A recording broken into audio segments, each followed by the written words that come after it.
Take a deep breath, feel the air entering, filling your lungs, descending to the deepest part of you, and exhale slowly. In that simple act of breathing, there is a silent miracle. Life pulsates within you, your heart beats, your cells work without you needing to think about it. There is a greater intelligence at work, sustaining every moment. It is in this quietness that I want to talk to you today about hope. It is often said that hope is the last thing to die. But let me tell you a secret. Very slowly, like someone whispering something precious in the dark, hope never dies.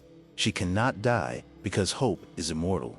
It's not just a fleeting feeling that comes and goes with the tides of life. No, hope is much more than that. It's a bridge, a living bridge. A bridge that connects your heart to the heart of God. Have you ever stopped to feel this? That invisible connection, yet as real as the ground beneath your feet? It is this connection that sustains the soul when everything around seems to crumble. When the night is too dark, when the tears seem endless, when the path disappears into the fog and you no longer know where to go, even there, the bridge remains.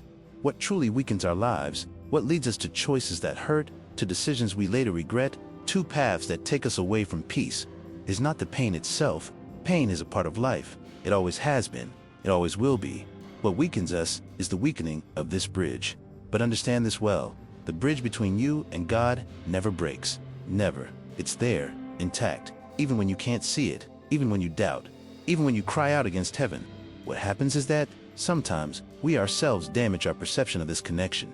This happens when we begin to judge God by the circumstances of the moment, when we measure divine presence only by the pain we feel now, by the loss that still bleeds, by the illness that consumes us, by the injustice that revolts us, by the absence that hurts. We forget, in those moments, that life doesn't all fit into the present moment. The present, this moment you are living, is just a page. A single page in an immense book, a story that began long before you were born and will continue long after this body rests. There is a past that brought you here, and there is a future that will unfold in ways you can't even imagine. When rebellion takes the place of trust, when anger burns where there should be serenity, when a lack of understanding of divine laws makes us feel abandoned, that's where the bridge of hope weakens. Not because God has turned away, but because we, without realizing it, have taken a step backward. And that's okay. You don't need to blame yourself for it. Sometimes the pain is so great that it clouds everything. It's human, it's understandable, but it is precisely in these moments that something extraordinary can happen. A heart willing to love, even without understanding everything. A heart willing to trust, even when reason screams that there is no reason to. This heart begins to rebuild the bridge. Step by step, breath by breath, prayer by prayer. Look around. Yes, there is pain. There are wars. There is violence. There are inequalities that wound the soul. There is so much suffering in this world that sometimes it seems impossible to believe in goodness. But look again. Slow down. See the life pulsating in the tree outside your window, the leaves dancing in the wind, the birds singing without knowing why, the child laughing, the stranger smiling for no reason. Look at your own body. This miracle that breathes on its own, the heart that has been beating for years, for decades, without you needing to remind it, the eyes that see, the hands that touch, the skin that feels. There is infinite intelligence operating in every cell, and there's something more, something invisible, but as real as everything you can touch. The connections that bind souls. Have you ever felt that? That moment when you think of someone you love and suddenly that person calls, that feeling of not being alone, even when the house is empty, that comfort that comes from where you least expect it. These are signs, constant signs of God's presence. Gentle reminders that the bridge never broke. We cannot measure the distance between ourselves and God by the problems of the moment. We cannot judge divine love by the magnitude of our pain today.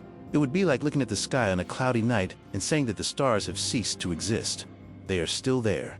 They always have been. The cloud is temporary. Strengthening that connection, nurturing that inner bridge, transforms everything. Not that the pain magically disappears, not that the problems evaporate, but something inside you changes.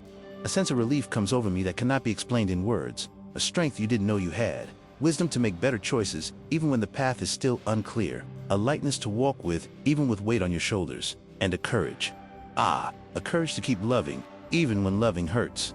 Do you know one of the simplest and most powerful ways to strengthen that bridge? Gratitude. Daily gratitude, small, humble, to be grateful for the most basic things, so basic that we don't even notice them anymore. The air that enters, the water that quenches thirst, the roof over our heads, the food on our plates, the legs that walk, the arms that embrace.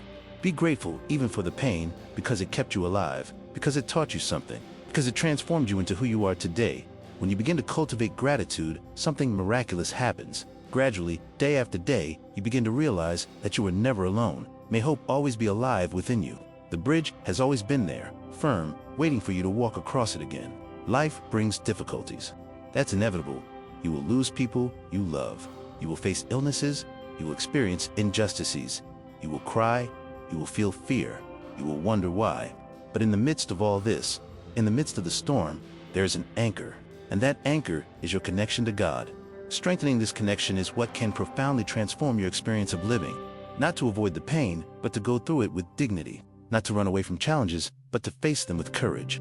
Not to have all the answers, but to trust even without understanding. Hope is immortal. It doesn't depend on circumstances. She doesn't waver when the world wavers. She remains always. And when you nurture that inner bridge, when you choose to trust, even when everything seems to tell you otherwise, this immortal hope becomes the greatest strength in your journey. She picks you up when you fall. She illuminates you when everything is dark. She hugs you when you feel lonely. So breathe again, slowly. Feel your heart beating and be grateful. That's all. Just be grateful. Because in this simple gesture of gratitude, you are rebuilding the bridge. And on the other side of that bridge, God has always been waiting for you. If this message touched your heart, I invite you, with all my affection, to subscribe to the Messages from the Soul channel.